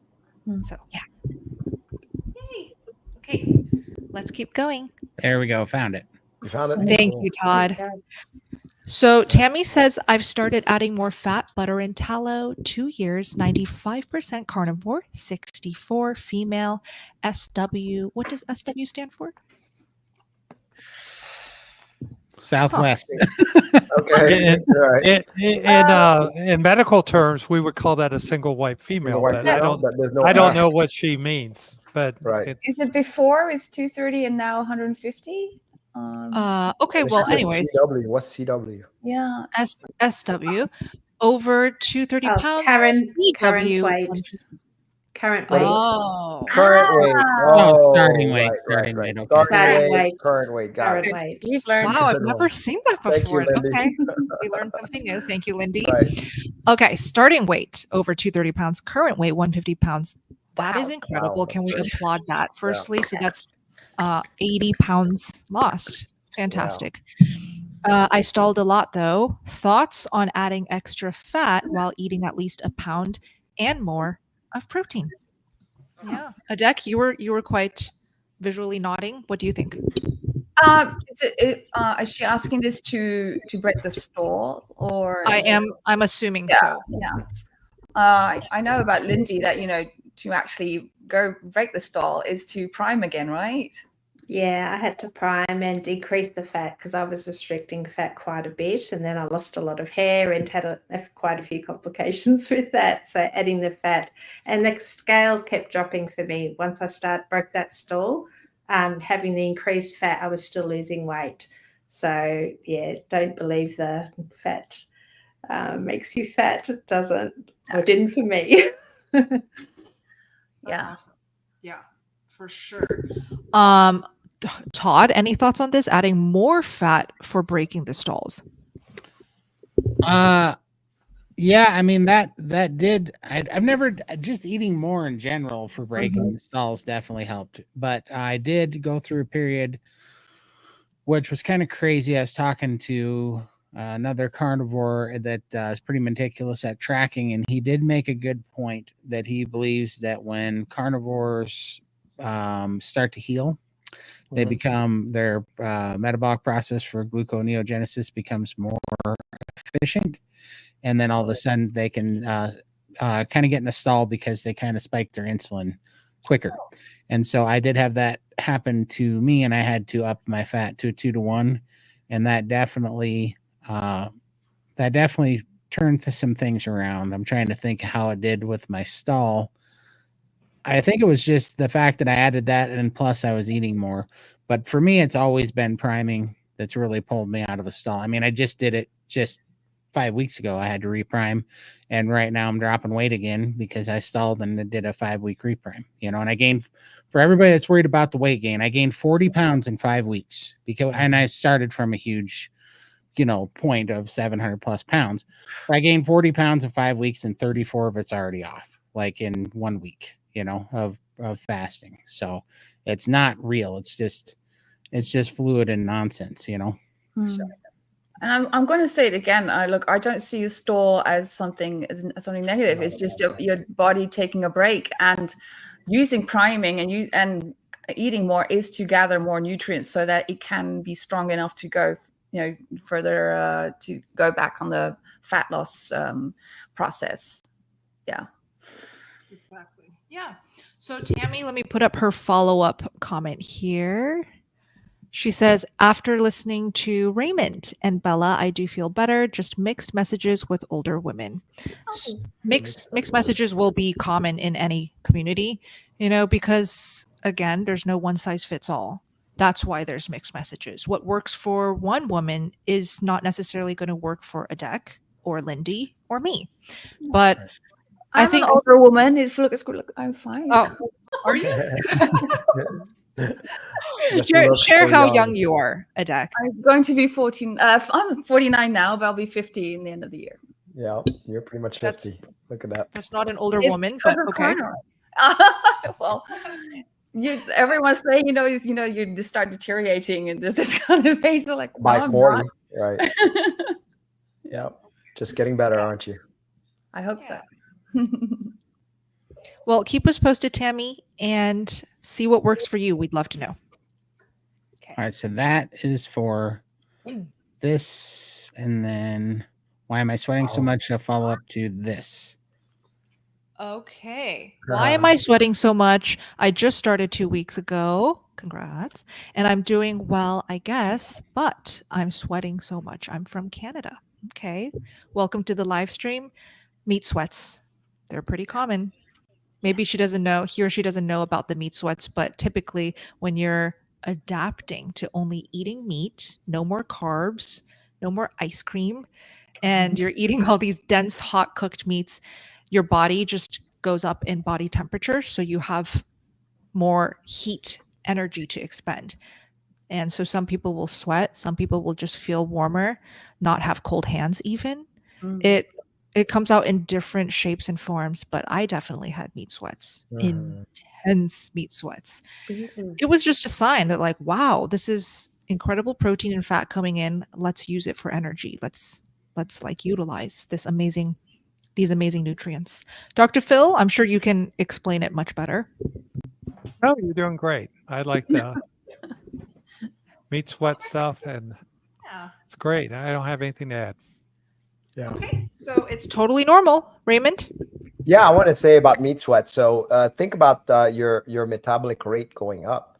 So it's just on fire. So this is great if you're trying to get calories just consumed, if you want to call the word calories. But they say that there's a thermogenic effect on meats compared to carbs, especially. Yes. It also takes a lot more to digest your meats than it would be, say, carbs. So a little of that extra works makes the engine burn a little bit hotter. Don't worry, this is not for a long period of time. This is just for a short period of time until you adapt and your body just gets a lot stronger and a lot better. And then I hardly get it anymore. So, but it's nice to have it. Just see it as like your body's waking up finally. Yes. Yes. Yeah. It's alive. It's alive. Yeah. It's like getting that jolt from Frankenstein, Exactly. right? It's alive. It's alive. Yeah, it's a nice feeling. Nice.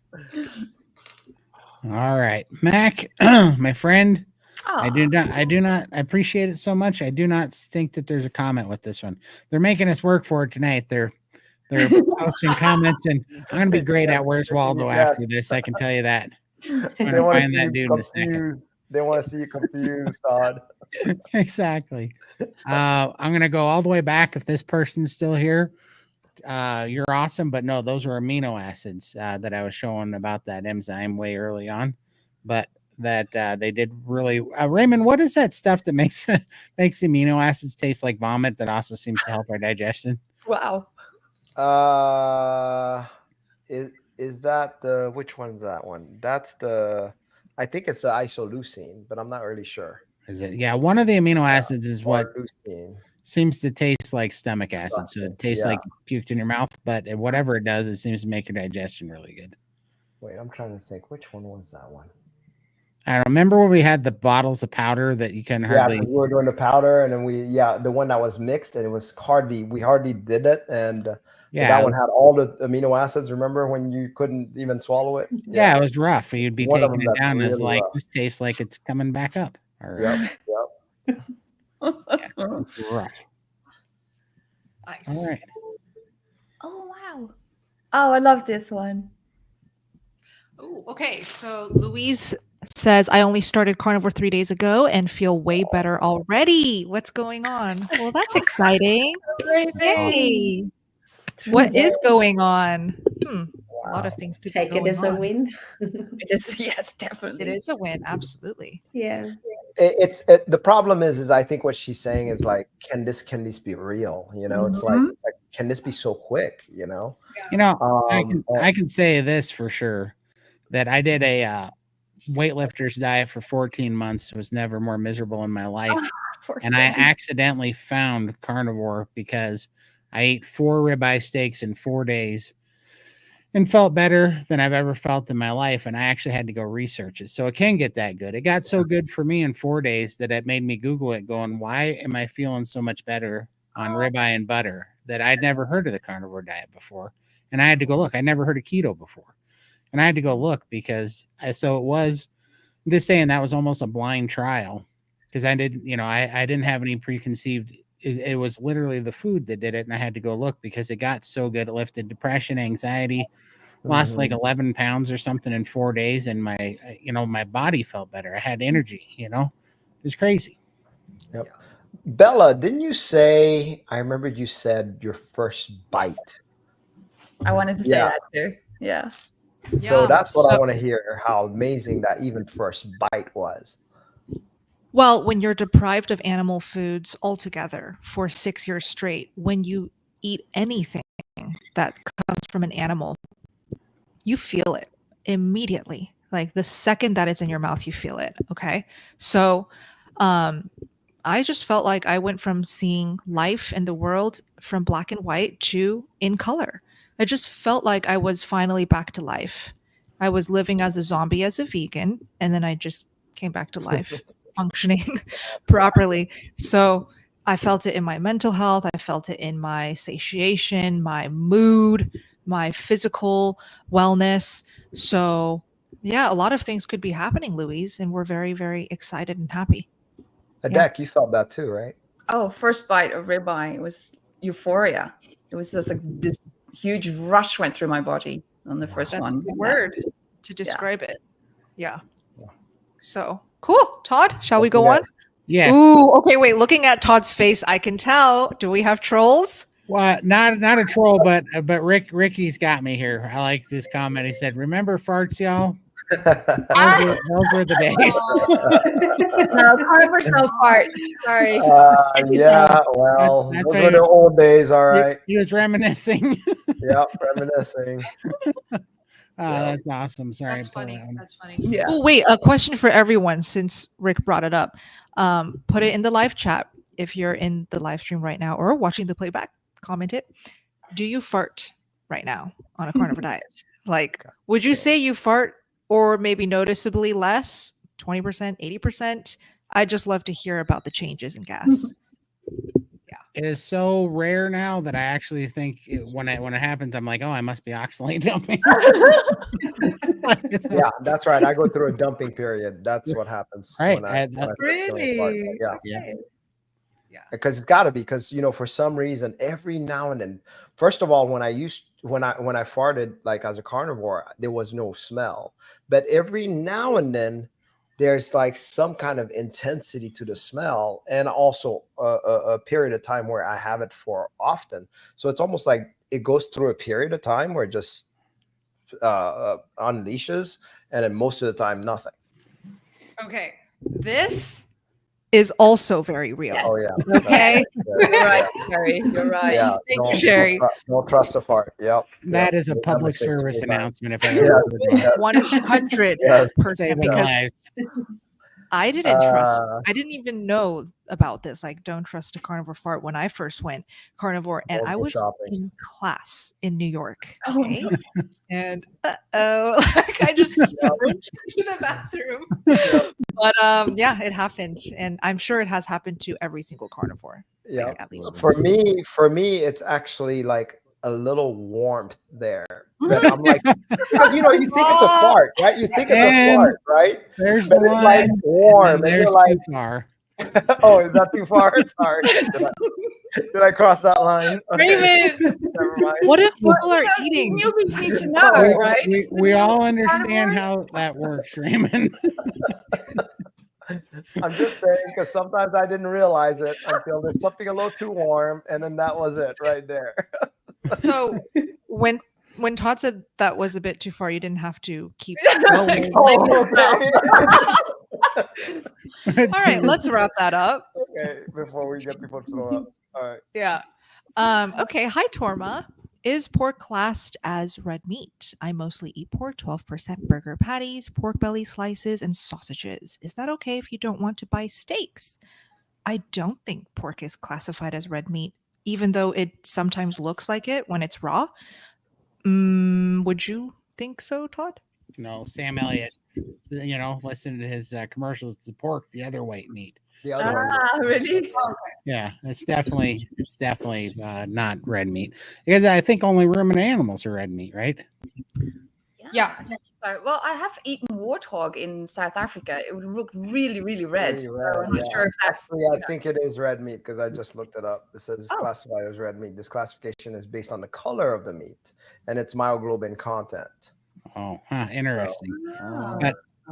But then again, that doesn't make sense, because chicken is definitely white meat, but it's got myoglobin. So I don't know. Yeah, but when you cook it, the meat becomes white and the myoglobin drains out as red. So it's the myoglobin denatures very easy when you cook chicken. That's why you see those juices, red juices that run out. So, I mean, most people think it's undercooked chicken, but it's really myoglobin that runs out and makes those red juices. So, but I agree, pork is a red meat, and you really should, as a carnivore, pay a lot of attention to red meat versus white meat. Pay attention to ruminant versus non-ruminant, because that gives you a better idea of what your body prefers. And you can eat any meat you want. I mean, fish, chicken, any kind of poultry, pork, beef, but you may find one class, like non-ruminant animals, you have issues with, or you get palate fatigue on for a while. So I wouldn't worry about red versus white. I'd worry about eat what you like and does well with your body. Exactly. I love that. Well, let me ask everyone in this live stream and watching, comment what you think. Is pork red meat to you? Yes or no? Let's keep going. Hi, Lee. How can I be producing ketones and still have stupid high insulin level? Oh, okay. So the level that Lee has is 25.56. So high insulin levels are indicative of insulin resistance. And the body is kicking out more insulin because the insulin you're making, the muscles aren't responding, the insulin receptors aren't responding to it. So over time, those ketones and switching to a fat metabolism will help you to cure your insulin resistance. And I saw someone in the chat who was trolling who said, well, don't you know that fat causes insulin resistance? And that's actually not true. Insulin resistance makes you fat. It's not that eating fat causes insulin resistance. Of the macroproteins, which is protein, fats, and carbohydrates, fats are the only one that do not impact your insulin levels. But if you're insulin resistant, you're going to want to turn excess glucose into triglycerides and fat and store it. So that statement was kind of a misunderstanding of human physiology. 100%, because I was 700 pounds and I was not type 2 diabetic. I was pre-diabetic, but I didn't cross the line even at 700 pounds. So give yourself more time, and with time, your body should get more and more fat adapted. You'll have less need to be, and you may actually find that you do better on carnivore than being keto, because you may need to cut the amount of carbs you're eating down even lower and do some intermittent fasting. And if that doesn't work, do some 48-hour fast. But give your body time to heal. Perfect. But a ketogenic diet can be anything less than 200 carbs, but some people need 100 carbs. Some people need 50 carbs a day. 20. I'm talking grams. Some need 20, some need 10. And some people like us on this call, we're all around 0 to 2 probably a day. So, but know thyself and just keep cutting down the carbs until you find where your sweet spot is and can get that insulin down to single digit levels. Awesome. For sure. Hi, Bill. Bill says, does the carnivore diet have any success with prostate issues? 63-year-old male with diabetes, been on this diet for a little over 2 months, completely off my insulin now. Congrats. But prostate still sucks. Raymond, do you want to start? Oh, gosh. Well, I mean, for prostate health, that part, I don't know. I don't think I ever had that issue, but I did have ED, and that helped a lot. So obviously that upped my testosterone to the point where, right now, still trying that goal of trying to act like a 16-year-old, but other than my personality. But, I'm pretty doggone close on that part. So I'm very happy with the levels that it went up to. So if that works, I would think that would help the prostate too. Yeah, and we just did a men's health call internally on Steak and Butter Gang last month on prostate cancer and talked about prostate health. And there's no doubt that there are several things that can go wrong with your prostate. One is prostatitis, which is a chronic inflammation of your prostate. And that obviously very rarely needs to be treated with antibiotics, but sometimes does need to be treated with antibiotics if you've had a tender swollen prostate on exam. And the enlarged prostate is due to benign prostatic hyperplasia, which is an outgrowth, which is also an inflammatory process. But it's going to take a while for you to resolve that because you developed it over years. And so seems like you've been carnivore for 2 months. let's see where you're at 6 months, where you're at 2 years. But I would suspect you're going to find that your problem doesn't get any worse. And the way we know it's not getting worse is you're not increasing the number of times you have to get up during the middle of the night, which is a sign that your prostate is growing with that benign prostatic hyperplasia. And I do recommend men have an annual prostate exam with the finger, not by the blood. And I gave a whole hour talk on why you shouldn't rely on the blood test to follow your prostate health. So it's something that you missed out if you weren't part of SBG. So come join us. I'll drop the link.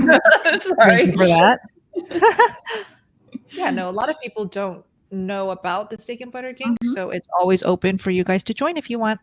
Okay.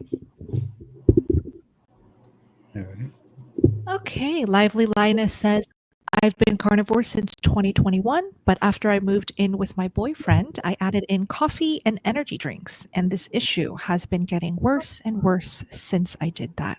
What issue? I think this may be a follow-up. Yeah, she gave an earlier question.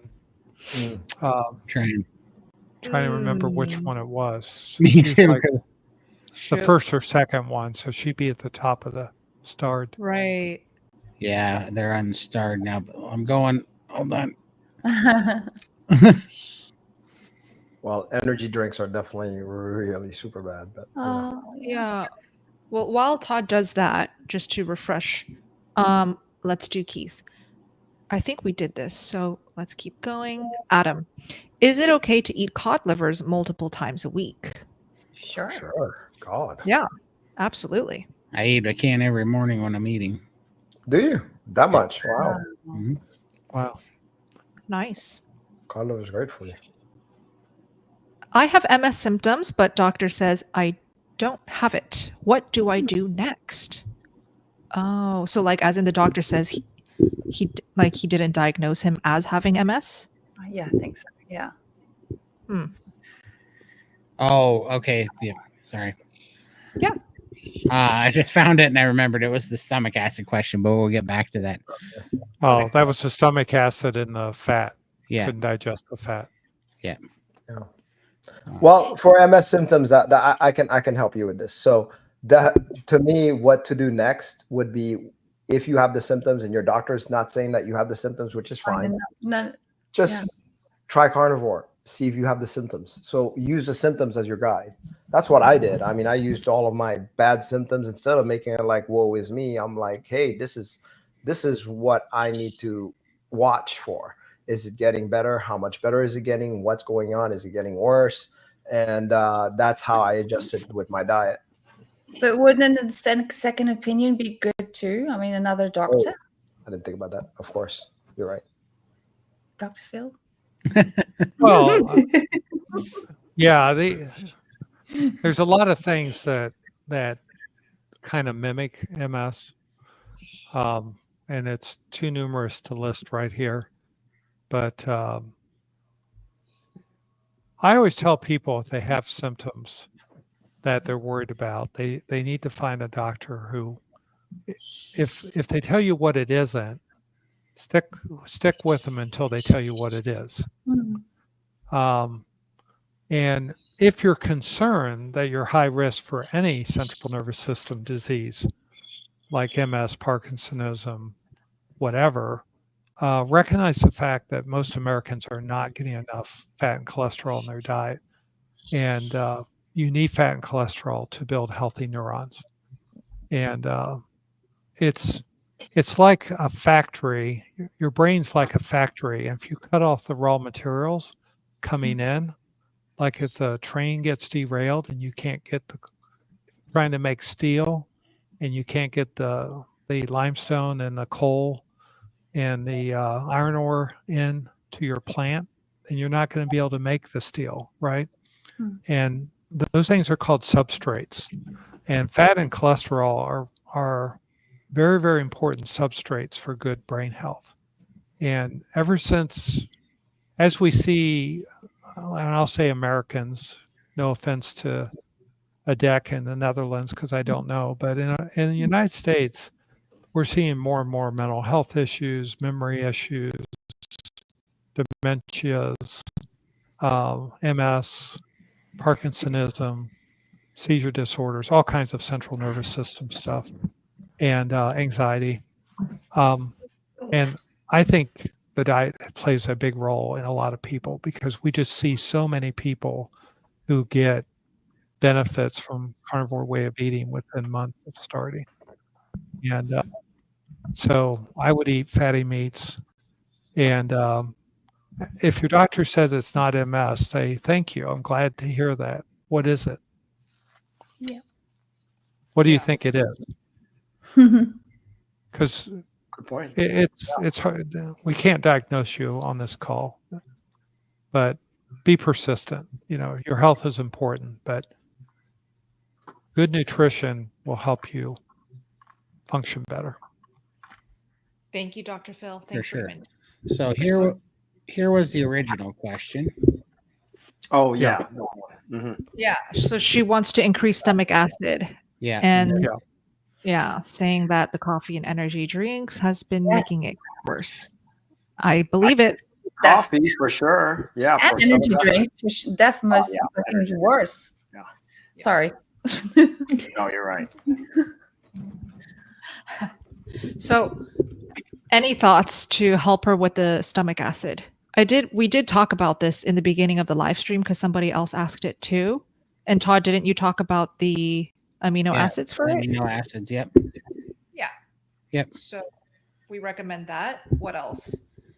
Adek, you said eating beef, red meat helps with stomach acid. Yeah. I know it's going to be tough, but I would cut those out first, cut out the poison first. That's one of the most, I hope you can, coffee and energy drinks. Definitely. Yeah, coffee, even decaf coffee is really hard if you've got a stomach acid issue. And the energy drinks have a lot of caffeine in them. So, that's definitely something I would give yourself 30 days off and see if you don't get better. Okay. Perfect. Let's see here. Micah, I'm going to put this up. I don't see a comment from you, and I went back pretty far. So if you have a comment, definitely put it in there, and I'll grab it. But thank you, Micah. Yes. Yeah. We're glad you're here. Thank you so much. Thank you, and welcome to the live. Do ask a question. We would love to help. Thank you so much. Thank you, Micah. There we go. I'm going to keep looking. Okay, so I'm 57, Keith says, and I've been lifting for years. My strength keeps increasing, but I am not losing weight. Is that a problem? Weight loss is my goal right now. Okay. So Let's not start. What? Say that again?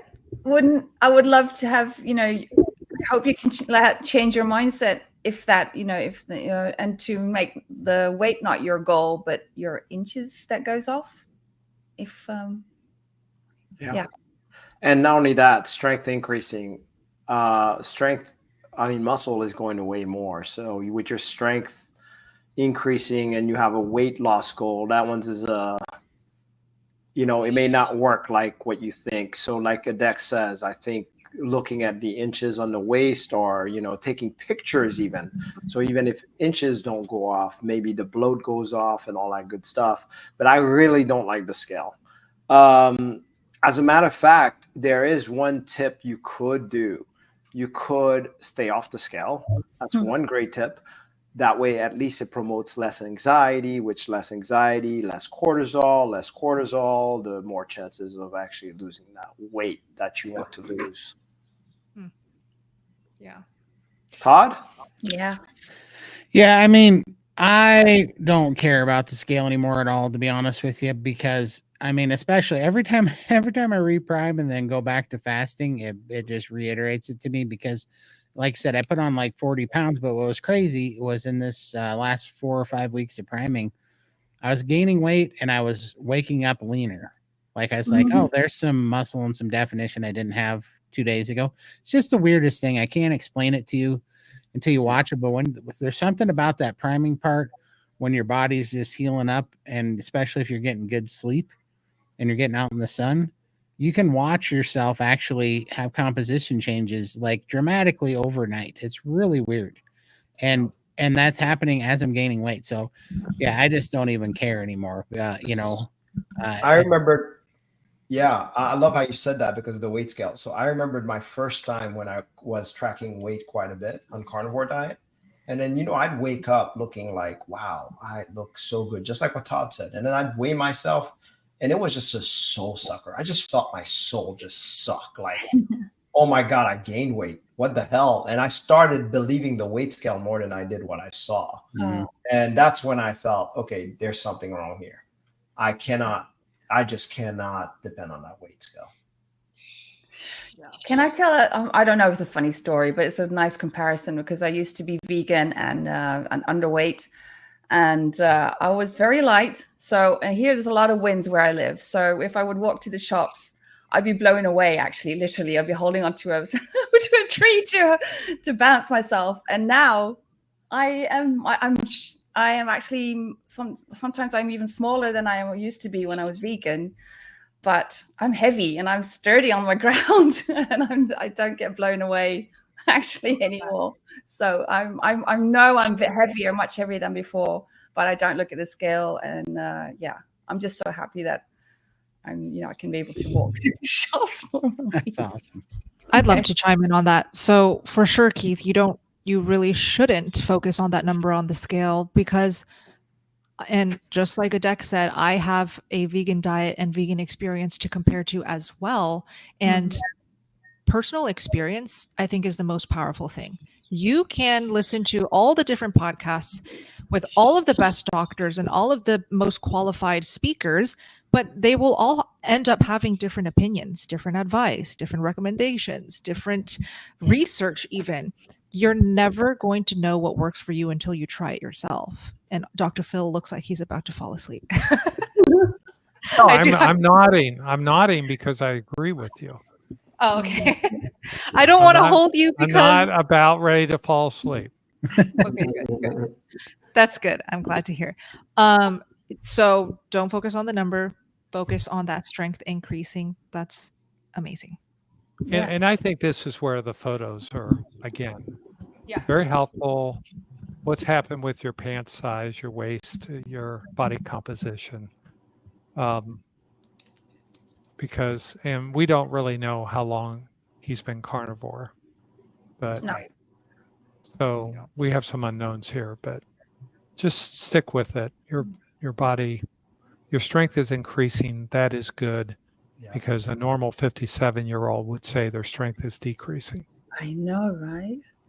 That's true. That's a good point. And always strength over skinny people. Yeah, I mean, considering you've been lifting all these years and then you're noticing that strength increased all of a sudden after going carnivore, to me, that's a massive one. Yeah, exactly. Love it. There we go. Micah. Thank you, Micah.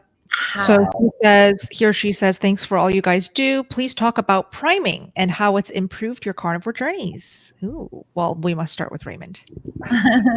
That seems like a baited question. Really awesome question.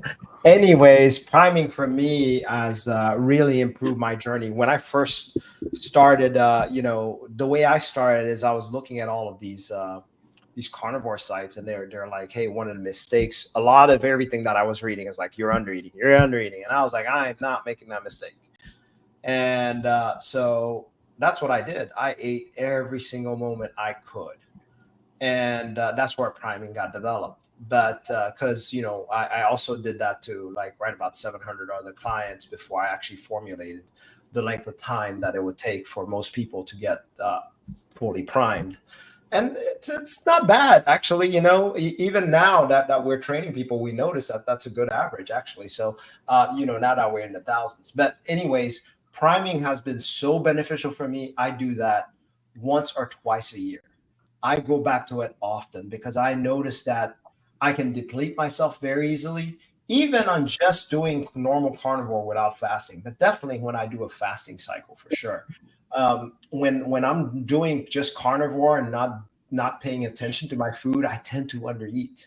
It just happens because, it's so satiating no matter what. I mean, yes, I'm a 7-year carnivore, but it's still so satiating for me that I tend to just eat lazily and go about my business because, other things are more important. And then I realize, well, why am I feeling a little weaker? What's going on? And I'm like, screw this. I'm just going prime. I start leaning out. I start looking better. I start feeling better. I start thinking better. And I'm like, okay, this is what I needed. Oh, and I start not wanting to eat anymore. So that's been my experience. Amazing. Let's do Dr. Phil next. Yeah, I wrote down a few months ago kind of my five reasons to prime. And I'm just going to read that off to you because I made it into a handout. So if you're new to carnivore, you prime to help your self-discovery of how your body recognizes hunger and satiety. Because a lot of people really don't know what true hunger and true satiety is. They're doing behavioral eating because of the way of the American diet. If they're struggling with fasting, it helps you nourish your body to restore missing nutrients you may be lacking.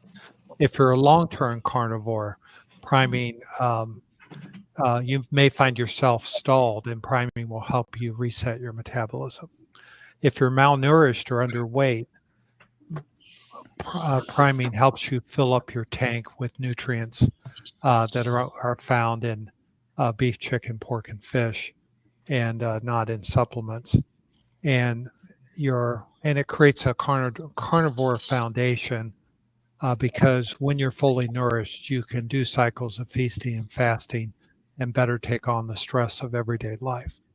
So, and I was an undereater from 2016 till 2023, was carnivore for 3 months, went to Steak and Butter Gang because I wanted to get better results. Initially primed using Raymond's protocol, and it totally reset my metabolism, allowed me to totally reverse metabolic syndrome in my 4th month of carnivore, which means metabolically I'm much more healthy. And I, like Raymond, prime frequently. So I primed in May of this year again, after having primed in October last year. And right now, during the hurricane, I was going to do a different strategy, but I've basically had to fall into really heavy 2 meals a day and eat more while I'm doing cleanup for 2 hurricanes in a row in Florida.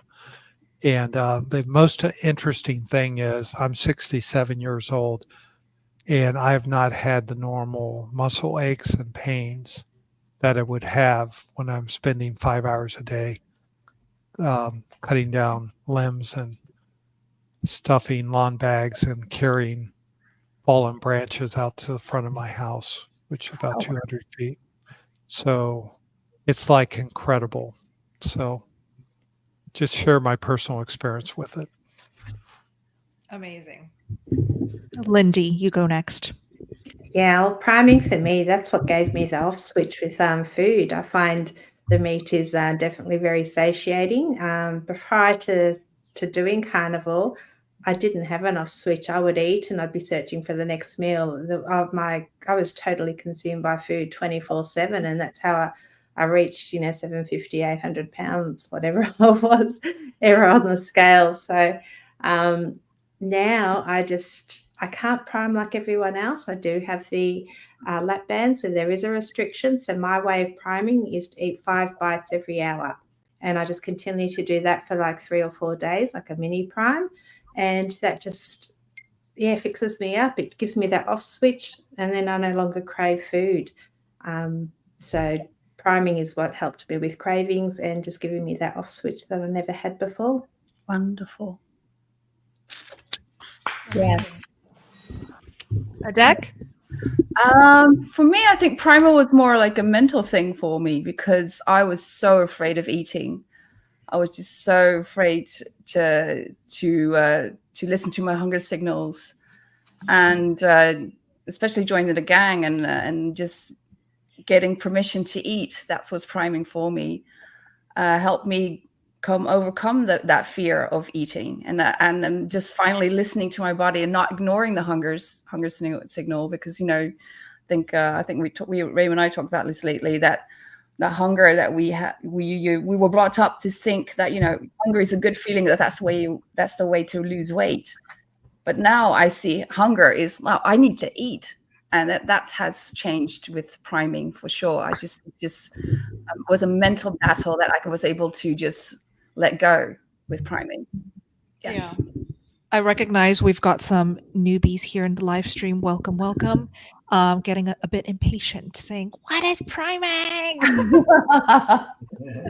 Define. Yeah. So Raymond is right here. He is the master creator of priming and his whole protocol. What is it? All right, it's simple, and I like the simple process. Okay, priming is eating 3 meals a day plus snacks for the first week. And this kicker is, if you're having coffee or tea, then that needs to be as a dessert.